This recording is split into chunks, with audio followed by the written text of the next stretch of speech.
Hello, everyone, and thank you for joining us today. This is the New York City Department of Health and Mental Hygiene's update on COVID-19 for New York City healthcare providers. Please note that you have been placed in listen-only mode. If you have any questions during the presentation, please submit them via the Q&A portion of the WebEx, and we will address them as time allows. As a reminder, a PDF of these slides, as well as a recording of today's webinar, will be made available on our webpage following today's presentation. Additionally, we thank you for participating in a brief poll at the last 5 minutes of the event. It helps us to better understand who is attending our events, as well as what type of information you would like to see in future presentations. Today, we have a few colleagues from the Health Department joining us to discuss getting ready for flu season, flu vaccination during the COVID-19 pandemic, and citywide immunization registry reporting. And with that, I will hand it off to Dr. Merrifoot.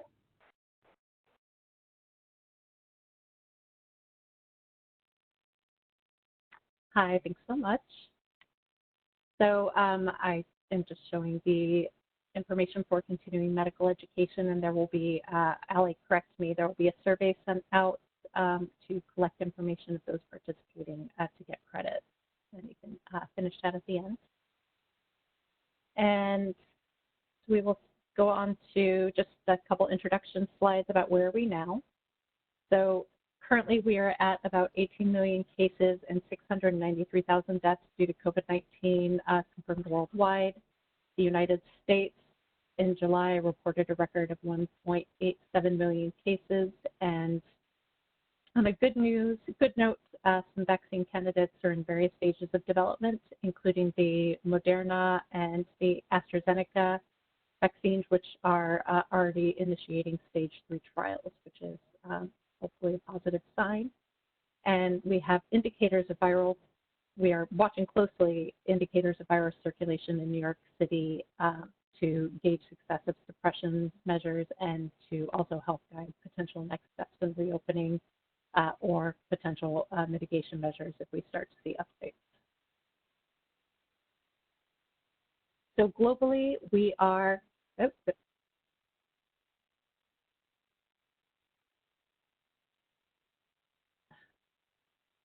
Globally, we are at over 18 million cases and almost 700,000 deaths.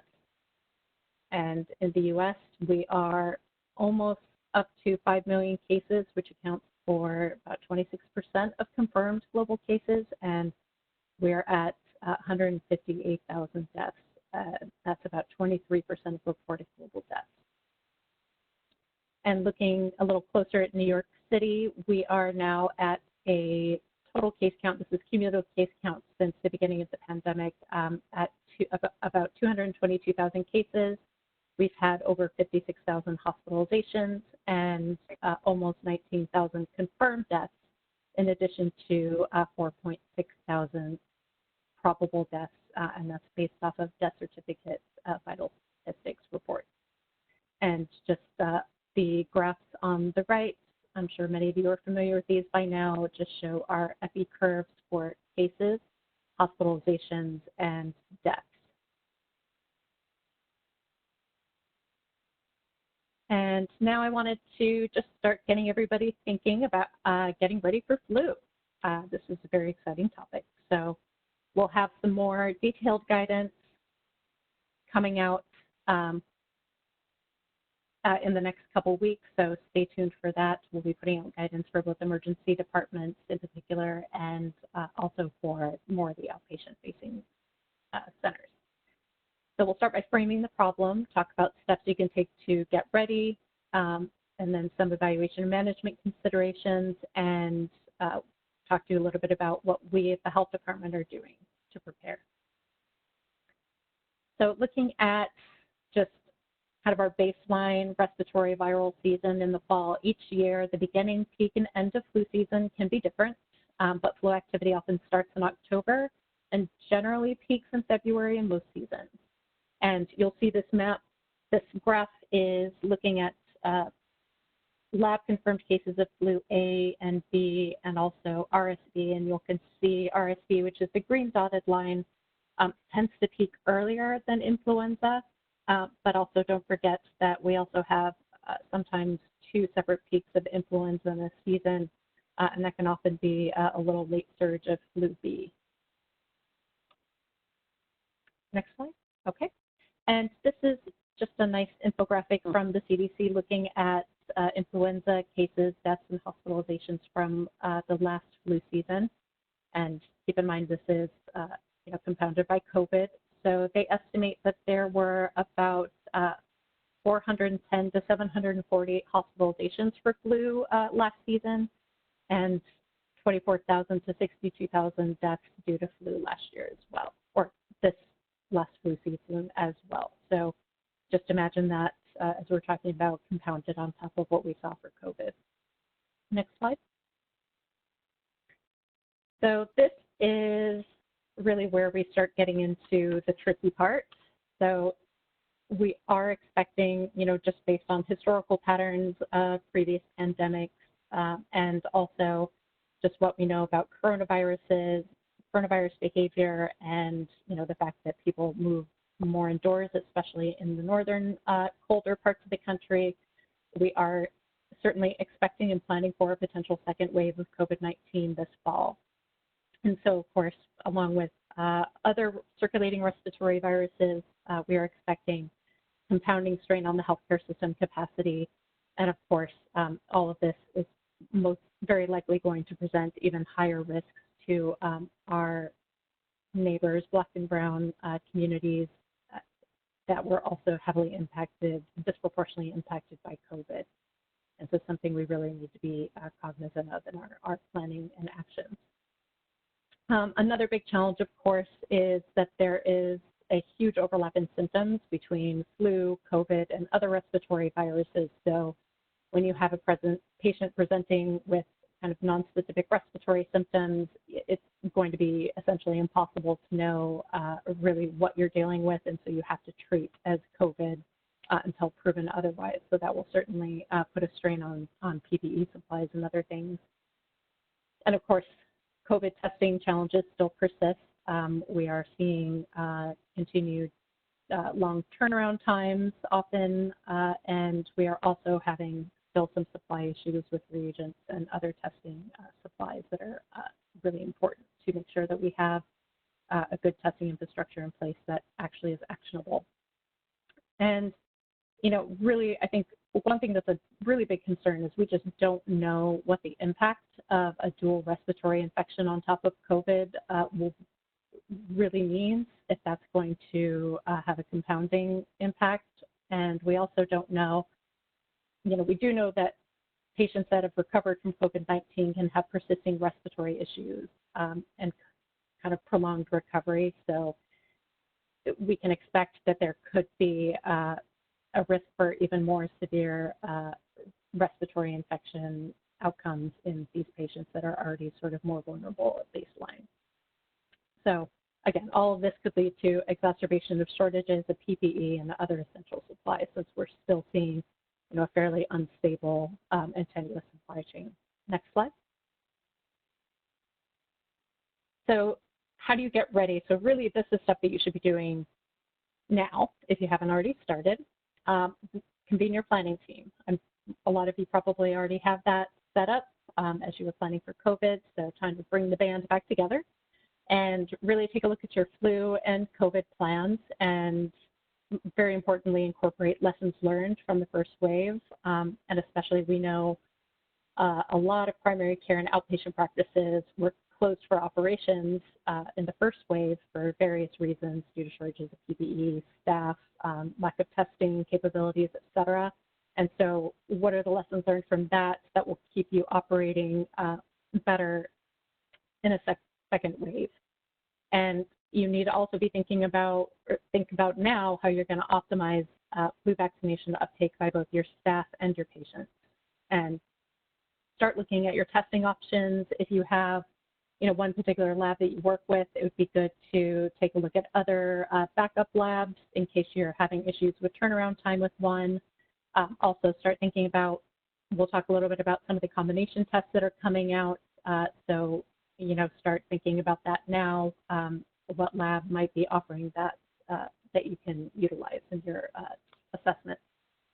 Also assess your supply needs. Your supply needs really need to be based on a peak of COVID-19 from earlier in the year, and also be thinking about how that would be impacted when you add a bunch of other respiratory infections into the mix. That'll probably, not in addition to the need for universal masking, it will certainly have a higher burn rate for your PPE than you would normally have during flu season.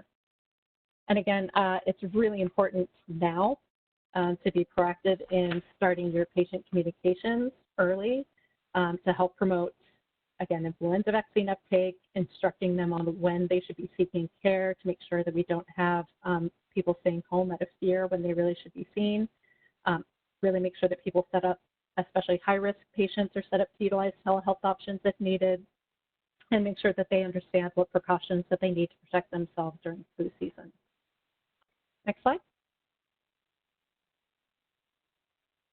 And I'm not going to go too deep into the vaccinations because you're going to get some excellent presentations after this from my colleagues in Bureau of Immunizations, but really the main benefit and importance of flu vaccination is, if you can reduce flu-like illness presenting to the healthcare system, that can help reduce strain and also on both the healthcare system, 911, and the supply chain. So it's a win-win for everybody to maximize our uptake. And again, you really want to start doing proactive outreach to patients at highest risk, not only for flu to receive their flu vaccine, but also those with additional high-risk factors for severe COVID-19, and make sure they are also targeted for as early as you can vaccination to help protect them. And just some kind of operational considerations, consider, having dedicated vaccine clinic hours to just have people come in and out to reduce their time needed to spend in the clinic. Think about as people are coming in for testing, especially if they're asymptomatic or mild asymptomatic for COVID-19 or other lab testing, et cetera, take that as an opportunity where you could probably also offer flu vaccination, again, as another opportunity to ensure uptake. And also, vaccine hesitancy is something that, we know is going to be an issue, not only with the COVID vaccine, but also with the flu vaccine. So there's already rumors going around, for example, that this year's flu vaccine is actually going to sneak in COVID vaccine as well. And so people are already, there's chatter about rejecting the flu vaccine for those reasons and others. So really make sure that your providers have the education and tools to really have meaningful conversations with their patients to address vaccine hesitancy. Next slide. And I think my colleagues are going to cover this issue in more detail, but just something to be aware of. We do see a lower rate of flu vaccine coverage in some of the same areas which we saw were most impacted by COVID, and you can see there's some overlap in low flu vaccine coverage and sort of the hot spots for where COVID was in the Queens in particular, and particularly the Bronx and the Rockaways. So, that also just gives us some thinking about where we can really focus our efforts to improve uptake. Next slide. So thinking about patient flow, planning for patient flow and triage, it'll be really helpful for you to create standardized processes for, how are you going to, what are your testing protocols? If you have a symptomatic patient, you'll probably need to not just do flu testing or COVID testing. You may have a testing algorithm that you would like to implement in a standard way for looking for also things like strep throat, flu, RSV, et cetera. Versus asymptomatic patients that may be coming in as a COVID contact that may just need a very focused testing visit. And also, standard processes for how you'll safely administer vaccinations. And, we've said this before for COVID, the same rules still apply. Try and make sure that you're able to screen patients that are scheduled for in-person visits, screen for symptoms of COVID before appointments, and if there are symptoms, would a telehealth visit be more appropriate and an option for that patient? And, depending on whether or not your facility offers COVID-19 testing on site, if it does, you could offer potentially a hybrid visit for ill patients, meaning you would do most of the assessment remotely, and then just have the patient come in for potentially just testing or a really targeted exam, vitals or labs, to really try and minimize time in the office. And that way you could bill for an in-person visit as well. And if you don't have lab testing, again, think about performing the assessment remotely, and then you'll see the link at the bottom of this slide. You can then refer them to one of the citywide designated testing sites. And the nice thing about this site is it also makes note of which sites offer free testing for uninsured patients. So that's a great resource. So, and again, also screen everyone that arrives in person, and that includes visitors and companions upon arrival, and make sure you have a clear protocol and process for directing symptomatic patients away from the rest of the patient population to a designated isolation area. Prepare signage, post staff for directing staff during your busy times especially, and of course, ensure physical distancing throughout these processes. Next slide. And just some space considerations. This is New York City. We all know space is at a premium, and we often don't have a lot of room to spread out. So, really think creatively, consider the use of alternate spaces, setting up a tent outside your facility, or like a portable trailer or van, mobile testing van, something like that. Could that be used? Can you partner with local community organizations, churches, et cetera, to set up vaccination clinics at one of their sites that's nearby your clinic to really kind of help optimize your space options. And, if you have the ability, designate separate waiting areas and consultation areas for patients coming in for sick visits with respiratory symptoms. And, if you're a multi-facility organization that has multiple sites, you might want to consider, when you're really having a high prevalence of flu-like sick visits, think about designating one of your specific clinic sites to funnel the acute respiratory illness evaluations to be done on site with a designated team that really is kind of focused on these types of visits. And of course, think about establishing designated hours for sick visits so you can reduce your walk-ins throughout the day, try and keep it later in the day, closer to closing time when they're right before they're about to clean the clinic. And take a look at your air circulation and ventilation if you haven't already, especially in shared spaces. Can you optimize if you kind of don't really have the luxury of fixing your HVAC system, can you utilize portable solutions such as portable HEPA units, and even those could be used to create negative pressure space, like for example, set up a procedure room, et cetera. So next slide. And just some high points of infection control consideration. I can't stress enough how important it is to provide refresher training for staff, especially on the appropriate use and donning and doffing of PPE, because that's really a huge risk area for self-contamination. If they are seeing COVID patients, make sure they're safely doffing. Make sure, if you haven't done needs assessment for fit testing for your staff, think about are you potentially doing procedures that could be potentially aerosol generating, such as nebulizer treatments that may require staff to be fit tested. If you don't have a respiratory protection program in place, you can look into getting that set up. There's a lot of resources online for that. And also there are industrial hygienist consultant firms, several in the city, that can come in and actually perform fit testing on site for you or provide kits and instructions for you to do it yourself.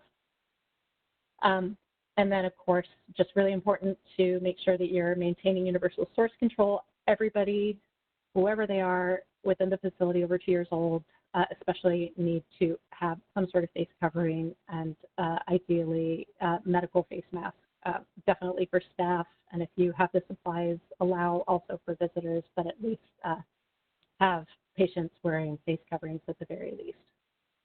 And again, just making sure you have adequate supplies on hand, especially hand sanitizer. Your facility should just be bathed in hand sanitizer, essentially. Make sure you have, supplies so you can gel in and out of every room, or make sure that staff are very clear on hand hygiene protocols in the room with hand washing.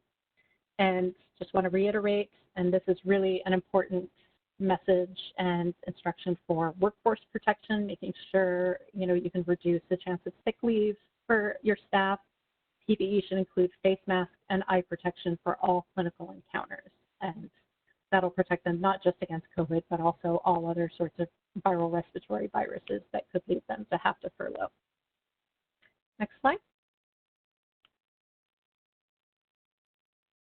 And just some staffing consideration, just plan for the worst, expect staff shortages, take a look at what are your absolute essential activities that need to be maintained, what staffing you need to maintain that, and figure out what activities are less essential and can be suspended if needed and have triggers for that. Make sure that if you have some essential activities or functions that only a couple people or one person can perform, make sure you're cross-training staff. IT department, you may have one guy that knows how to do X program or X fix, so make sure you're cross-training. So just thinking about that. Make sure you're continued to, especially once flu circulation starts, your symptom monitoring all employees before the start of each shift, including temperature checks. Make sure you have a very clear protocol for what happens if they develop symptoms, and make sure that those are up to date with current CDC and state TRIAGE guidance, especially for returning to work. And review options for temporary staffing now, so you kind of have an idea of what you could do, and that could include Medical Reserve Corps, other volunteer organizations. We had a lot of humanitarian groups in New York City during the first surge, and that could be an option again. Temporary staffing agencies also could be an option to look at. Next slide.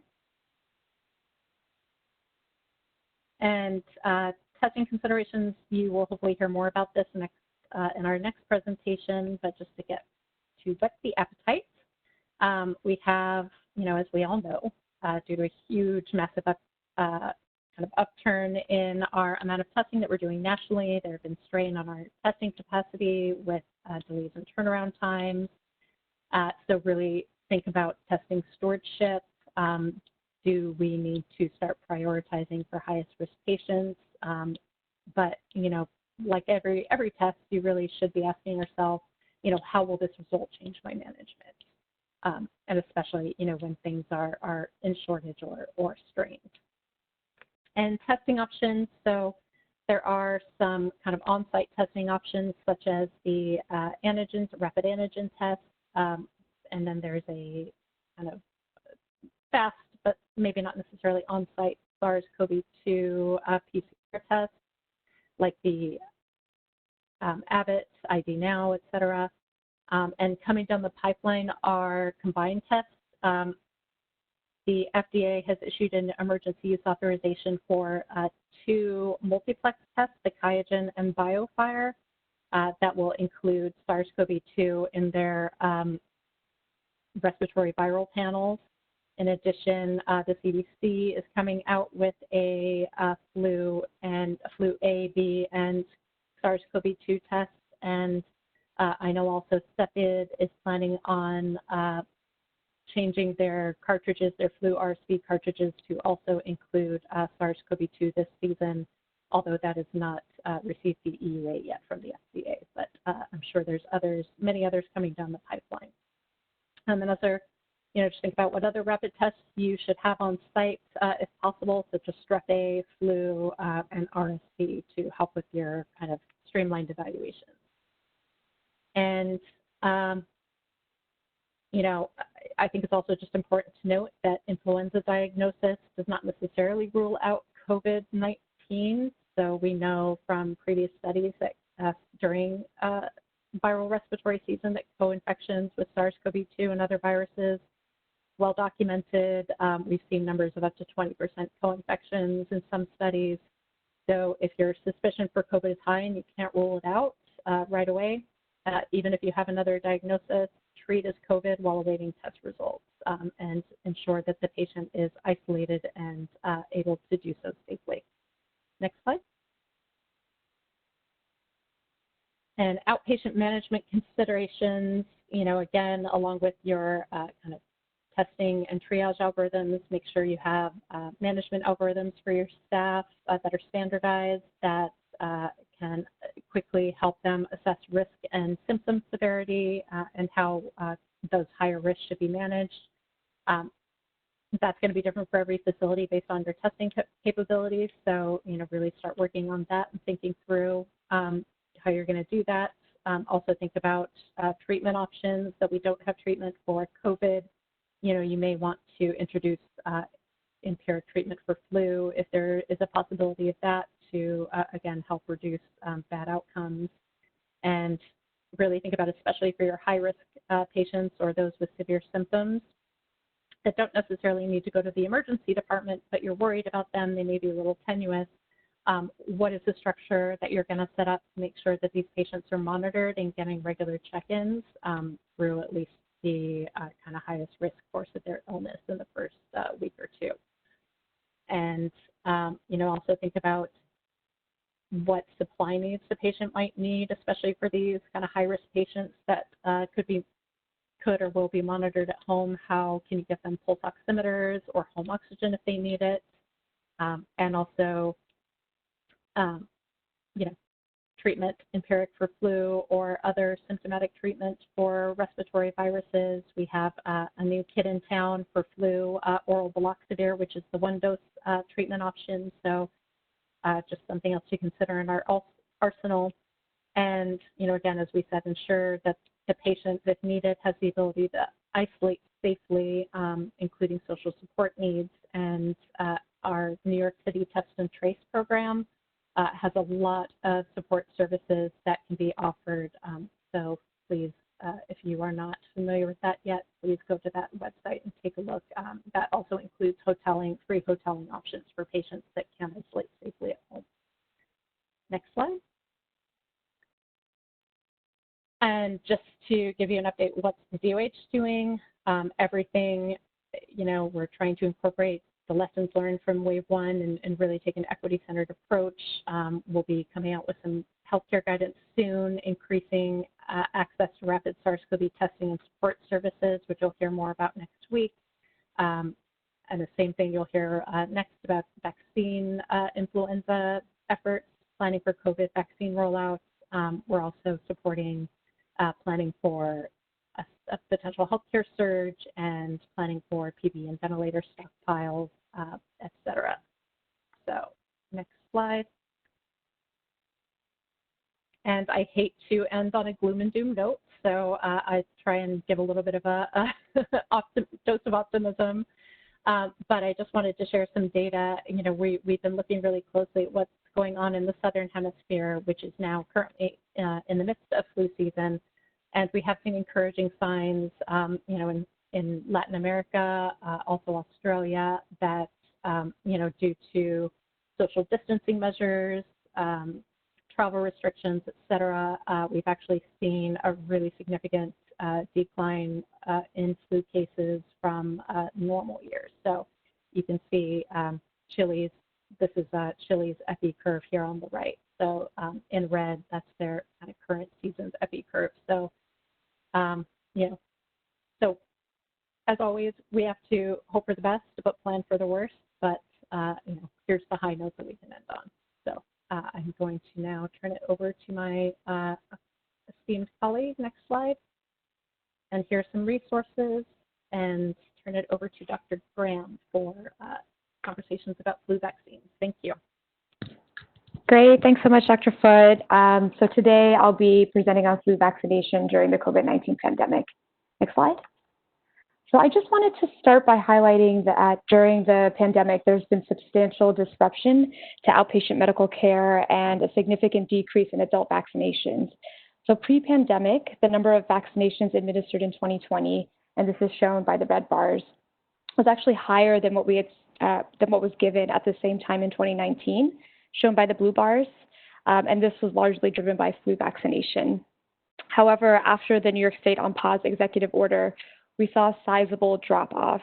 And now we're starting to see some recovery in adult vaccination, but we don't expect it to return to pre-pandemic levels since flu vaccination normally tapers off in April. Next slide. During the past flu season, influenza resulted in an estimated 410,000 to 740,000 hospitalizations and 24,000 to 62,000 deaths nationwide. There were 185 influenza-related pediatric deaths, and this includes 4 children in New York City. Notably, hospitalization rates for lab-confirmed influenza this past season was higher than in most recent seasons, and rates among children 0 to 4 years and adults 18 to 49 years were the highest recorded for these age groups. In New York City, influenza and pneumonia together are the 3rd leading cause of death, and this is actually higher than what is seen nationally, where it's the 8th leading cause of death. So we know that flu vaccination is our best defense against influenza. However, flu vaccine coverage in New York City remains below the healthy people goal of 70%. Next slide. So looking at this slide here, this is showing data from the 2019 Community Health Survey. And we know that flu vaccine coverage among adults 18 years and older was only 48%, so much below the goal that I just mentioned of 70%. And this graph actually looks at coverage stratified by age, with younger adults 18 to 49 years shown by the blue line, and they have the lowest coverage at 43%.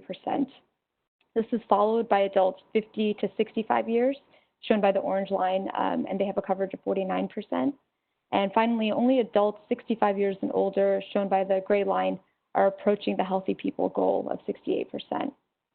Next slide. So looking at coverage now stratified by race ethnicity, coverage in each race ethnicity group is much below the healthy people goal of 70%.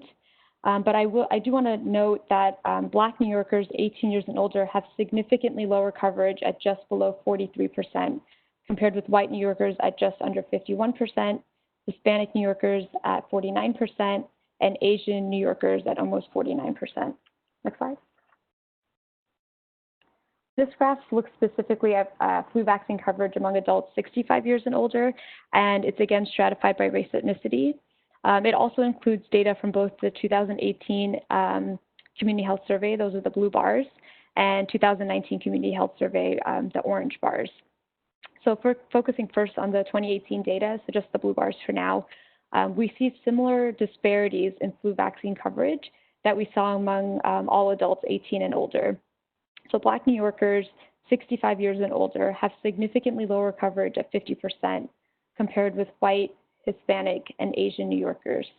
But now turning to the 2019 data, the orange bars, it shows that Black New Yorkers 65 years and older have similar flu coverage rates as white, Hispanic, and Asian New Yorkers 65 years and older.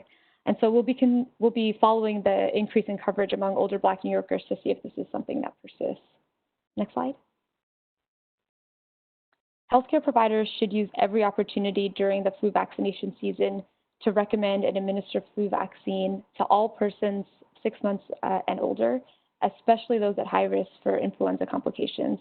And so these persons include infants and young children, pregnant persons, adults aged 65 and older, persons with certain underlying medical conditions such as asthma and chronic lung disease, heart disease, diabetes, and a weakened immune system, as well as people who care for high-risk individuals, including healthcare providers. Next slide. Additionally, this flu season, the following additional groups should also be prioritized for vaccine. And so this includes those who are high risk for severe COVID-19 illness and essential workers. Next slide. Persons at increased risk for severe COVID-19 illness includes older adults, especially those 65 and older, residents in a nursing home or long-term care facility, persons of all age with certain underlying medical conditions, as well as Black and Latino New Yorkers who have disproportionately borne the burden of severe COVID-19 illness and deaths. Next slide. And now turning to essential workers, this includes healthcare personnel, including nursing home, long-term care facility, and pharmacy staff, as well as other critical infrastructure workforce, especially if their job requires regular interaction with the public and others. Next slide. So during the COVID-19 pandemic, it's especially important to talk to your patients about flu vaccine. Provider recommendation is the strongest predictor of whether patients receive their needed vaccines. So what you can emphasize is that this season, getting a flu vaccine is more important than ever, as it will not only protect against flu, but it will also help preserve scarce medical resources for healthcare providers, for COVID-19 patients, and for other patients. And also noting that flu vaccines have a long safety track record and are thoroughly tested by the FDA for purity and potency before they're released for distribution. Next slide. So Dr. Foote covered some of this, but I just wanted to note that when administering flu vaccine, to follow these best practices for safe interaction during the pandemic. So this includes minimized chances for exposure by limiting the number of patients to prevent crowds, and by maintaining physical distancing through the use of signage and barriers, ensuring that all staff adhere to infection prevention and control procedures and follow standard precautions for hand hygiene and environmental cleaning, ensuring that all staff wear medical face masks. And for the staff, when they are administering vaccine, if they're using gloves for injectable vaccine administration, they should change gloves, wash their hands between patients. If administering intranasal or oral vaccine, in this case, they really should wear gloves because there is an increased likelihood of coming into contact with the patient's mucous membranes and body fluids. So, and again, in this case, between patients, change gloves, wash hands. I will note, administration of flu vaccines is not considered an aerosol generating procedure. So the use of an N95 or higher level respirator is not recommended. And I do want to point you to this link here for more details. It's the CDC's general practices for safe delivery of vaccination services. Next slide. So for the 2020-2021 flu season, there are a few vaccine updates that I'd like to review. There are 3 updated flu vaccine strains in all flu vaccine types, egg-based, cell-based, and recombinant vaccine to better match circulating strains. So the updated strains are the H1N1, H3N2, and the B Victoria lineage. And now all vaccines are available in quadrivalent formulation, which is really great. It makes selecting a vaccine for your patient pretty easy. And it includes 2 new flu vaccines for adults 65 and older. So this is the high-dose quadrivalent flu vaccine. It was previously trivalent, and adjuvanted flu vaccine, which is also quadrivalent. Next slide. Regarding flu vaccine supply, so in anticipation of a surge in flu vaccine demand, the vaccine manufacturers announced this past May that they expect to produce over 180 million doses of flu vaccine for the U.S., and this is a greater than 10% increase over the previous flu season. And they noted that distribution is expected to begin on time at the middle to end of August. And actually, we've already started to receive flu vaccine. Providers have already pre-booked their flu vaccine order, and you can continue to order flu vaccine throughout the season. I will note to be sure to also have sufficient needles, syringes, and anaphylactic treatment. Next slide. So as the health department, our objective is to reduce the burden of respiratory illnesses and protect vulnerable populations at risk for severe illness, the healthcare system, and other critical infrastructure by ensuring equitable access to flu vaccine to everyone 6 months and older. And importantly, we aim to work to eliminate racial disparities in flu vaccine coverage in New York City and to reach communities with historically low coverage, communities with high burden of COVID-19 disease, and persons who are uninsured. Next slide. So in order to meet these objectives, we're currently working on a comprehensive strategy, and it includes communication to the public through a multifaceted media campaign, providing support to providers through guidance documents, presentations, and ongoing clinical support.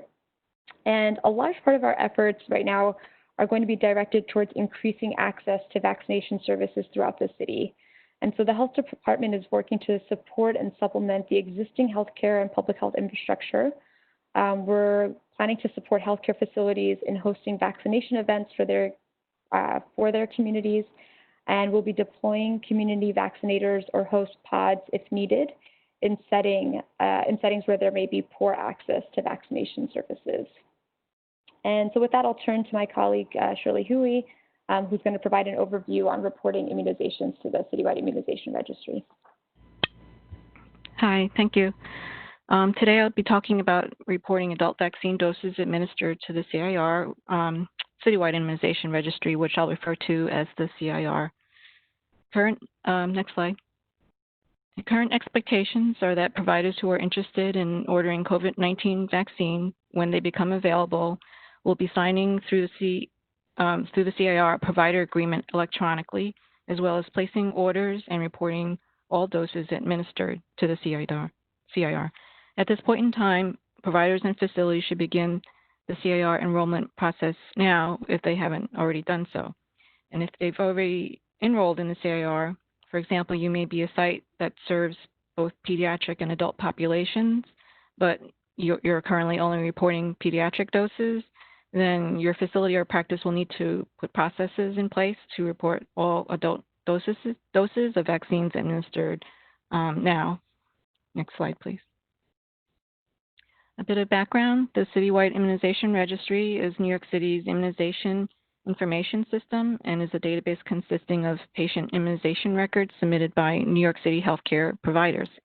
It is used by providers for clinical decision support and by the New York City Health Department to support a number of services, including assisting in surveillance investigations, monitoring vaccine uptake and coverage, and facilitating emergency preparedness activities. Next slide.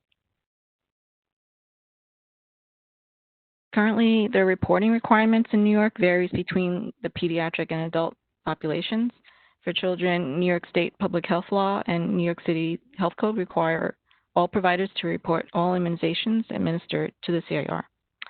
For adults, any provider can report all immunizations administered to the CIR with verbal or written consent. However, if registered nurses or pharmacists administer vaccine, they are required to report with verbal or written consent. Next slide. Notably, during H1N1, providers were required to report all H1N1 vaccines administered to the registry. This was done by a New York State emergency order, and we could see a similar order for COVID-19 vaccine put in place. It should be pointed out that if COVID-19 vaccine is a 2-dose series, which it will likely be, and if there are multiple manufactured vaccines, it's unlikely that the vaccines will be interchangeable. That means for any given patient, you may need to know both the type or brand of vaccine and the date administered for dose 1 in order to administer dose 2. This can all be managed in CIR, which can ensure accessibility of records to the many vaccine providers that any given patient may receive services from. With this in mind, we are recommending that you begin putting the processes in place now in order to report adult vaccines administered to CIR and use the flu vaccination season as your trial run. Next slide.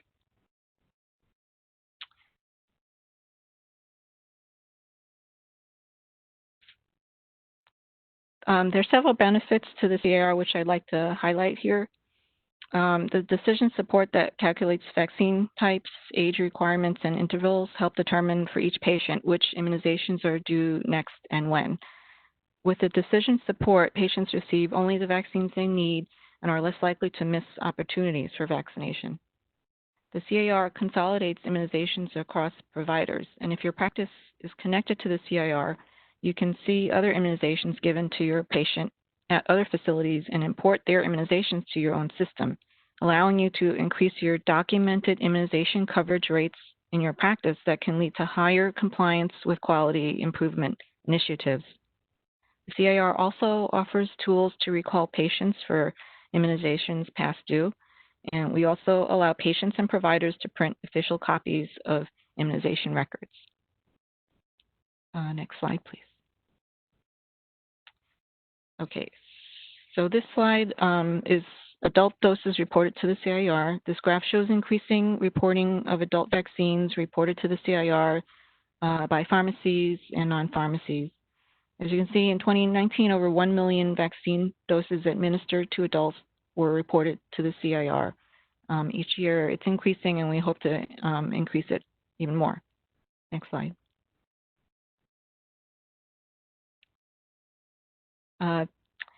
This shows flu vaccines administered to adults and reported by pharmacies during previous influenza seasons, as reported to the CIR. Overall, with increased reporting of adult vaccine doses to the CIR, the data has become more robust and more useful clinically. Again, we want to promote providers connecting to the CIR and importing vaccines administered to other facilities into their own electronic health records. In doing so, providers are able to get a full picture of the vaccination status of patients and show better compliance on critical quality indicators. Next slide, please. Okay, earlier it was mentioned that patient consent is required to report adult vaccine doses to the CIR. This consent can be verbal or written. Most providers document consent in their medical records, and this can be done in multiple ways.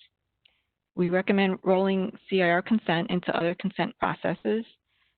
This example of a consent page at our Bureau of Immunization clinic, you can see that we include CIR consent with consent for other services such as billing. Some facilities may choose to use a separate consent form that can be signed at the time of registration. Other facilities include a checkbox in their immunization modules where they document verbal consent at the time of vaccination administration. Okay, so next slide. When obtaining consent, we recommend counseling patients on the benefits of the CIR as well as about patient privacy as it pertains to CIR. We have these available for providers, which can be ordered through 311. Next slide. There are two methods of reporting to the CIR. One is using the online registry manually to look up individual records and to add immunization events. And the other method is recommended to electronically report by connecting your electronic health record system to CIR. Basically, information is extracted from your encounter, billing, or clinical management system and sent to the CIR in real time through the CIR HL7 web service. Okay, next slide. If you're not able to set up electronic reporting, we offer a quick ad screen for reporting adult vaccinations through the online registry. Here's a look at the quick ad screen for adult vaccinations. And many pharmacists use this application right now. After entering a minimum of patient information, the CIR searches for an existing record or add a new record to the system. Entering patient address and phone helps avoid duplicates and consolidates records, which helps for those vaccines that require a second dose to be added to a record. Saving the manufacturer lot and expiration date enables quicker reporting of subsequent events using the same lot. You can choose from the drop list adult vaccines. The pediatric vaccines are not on this list. If your practice is not immunizing, you may still sign up for a read-only account to view patient immunization records. We're also enhancing the application to allow multiple immunization events at a time. Okay. Next slide, please. Okay. Reporting immunizations to the online registry is a manual process, one patient at a time. So instead, or additionally, your EHR can be set up to both report to the CIR and query patient records using the HL7 web service if it hasn't been set up already. Connecting to the CIR can fulfill a meaningful use public health objective of promoting interoperability. The diagram below shows you can either follow the path on the right to connect your EMR to CIR or follow the left to go through the meaningful use process to connect to CIR. You can also connect to CIR and later decide to participate in meaningful use. Many of you have already reporting pediatric doses using the HL7 web service, and some of you are also reporting adult doses using the HL7 web service, at least at certain sites. The next step for many of you will be to work with sites and with the Bureau of Immunization to determine which of your sites are reporting already and which sites need to start reporting. In many cases, it may be a matter of just putting a ticket in with your EMR vendor and adding consent to your workflow. So depending upon how your administrative and technical support systems are, you may want to start these processes now because these processes can take some time. Okay, next slide. Okay, so this is a slide on links that you might find useful about meaningful use information, MRF, and the health commerce system. Okay, that you can look at later, and then the last slide is a table of links and contacts. Okay, and thank you very much.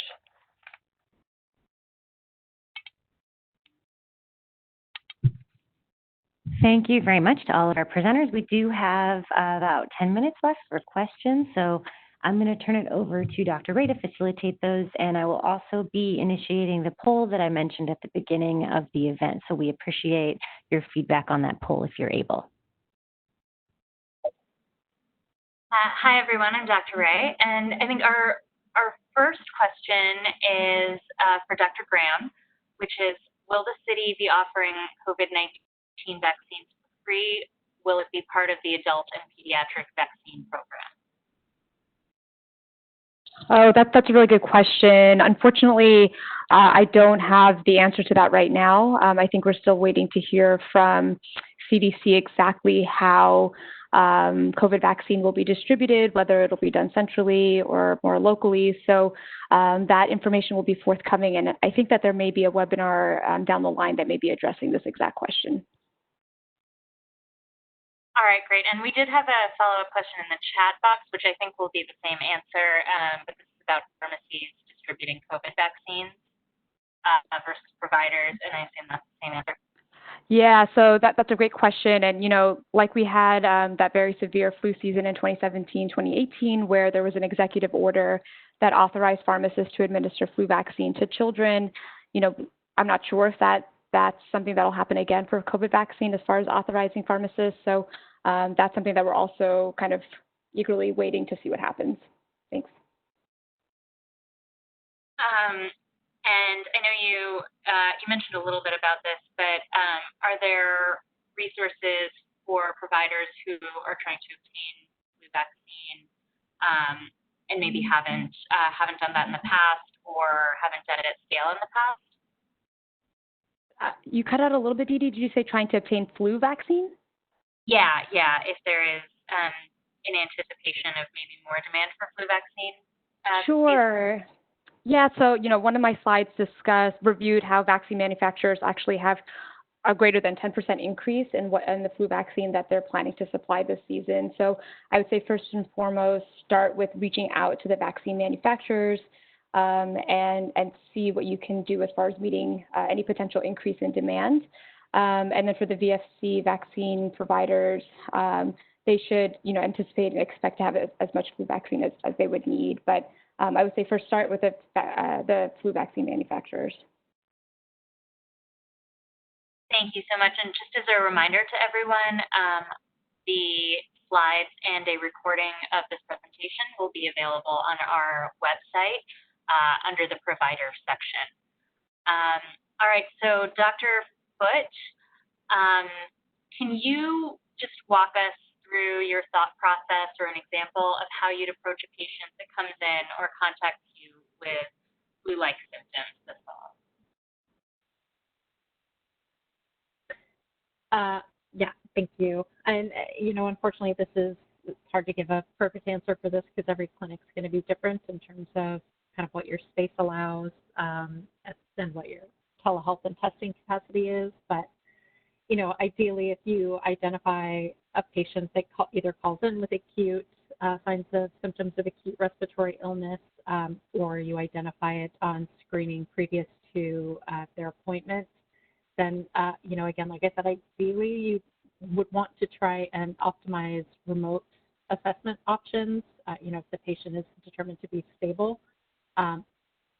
So then there is the option to do the hybrid visit. So you can do most of the assessments remotely, ideally. And then, you know, if you do decide that they need testing and you can do testing on site, it would be, really ideal if you could just have a dedicated area where people could come in and get out while minimizing their time spent in the rest of the main clinic space to just get the testing done, or get vitals done with a dedicated staff person just really focusing on that.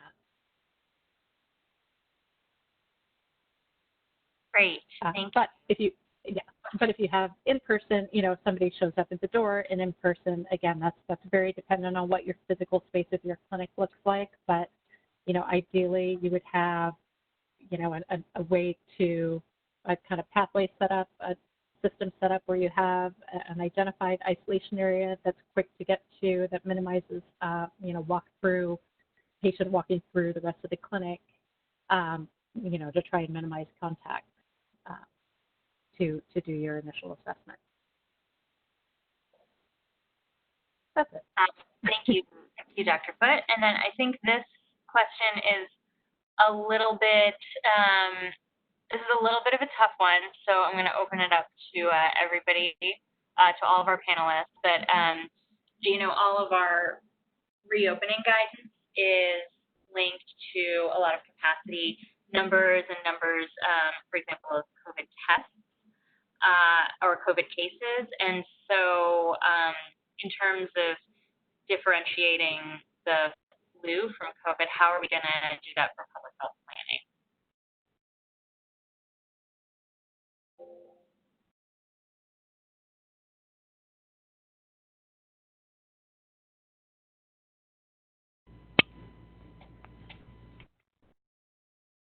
Any of the panelists want to take a shot?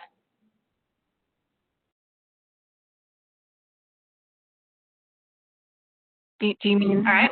Do you mean how they will know what they're reporting to us at that level, or? Yeah, I think this is kind of a follow-up to the question that Dr. Foote about, clinically it might be hard to differentiate COVID from influenza, from seasonal flu. And so how are we going to do that in terms of our measurement of cases and COVID burden? Well, they'll definitely be given separate vaccine names and codes, and that's how we normally view our results. So I don't see how it's not going to be any different. I think and Dr. Foote can comment on this, but also some of the hospital, the burden on our healthcare system. In some ways, it doesn't matter what is causing it, right? Okay, we have another question. Okay. Yeah, I also it's Shirley. I just also want to point out that the codes for reporting COVID-19 haven't come out yet, but as soon as we know them, we'll let people know. And Dr. Ray, there was another question in the Q&A box I can answer. So the question is, if a patient has COVID-consistent symptoms, tests positive for flu or RSV, but negative for COVID, should we just follow isolation recommendations for COVID? I would say if they test negative for COVID in a lab-based test, I think that should be pretty reliable unless we have a very high circulating prevalence of COVID. But if you have a negative point-of-care test, like an antigen test, and they have symptoms consistent with COVID, that you can't really rule it out, the negative test in like the antigen or point-of-care test would be considered preliminary, and you would ideally recommend that they isolate until you have a confirmed negative for a lab-based PCR test. And if you don't have results of a COVID test yet, but you have a positive flu or RSV result, that's also, I think, really need to take into account what is the level of COVID circulation at the time. If we're kind of where we are now at 2% positivity testing rate, then you could probably, you could instruct them to isolate until you get results back, but it would be, kind of less of a concern as opposed to if, we were back in April, where we had very widespread circulation, then we would just kind of treat as COVID regardless, until you get a very believable negative confirmatory test.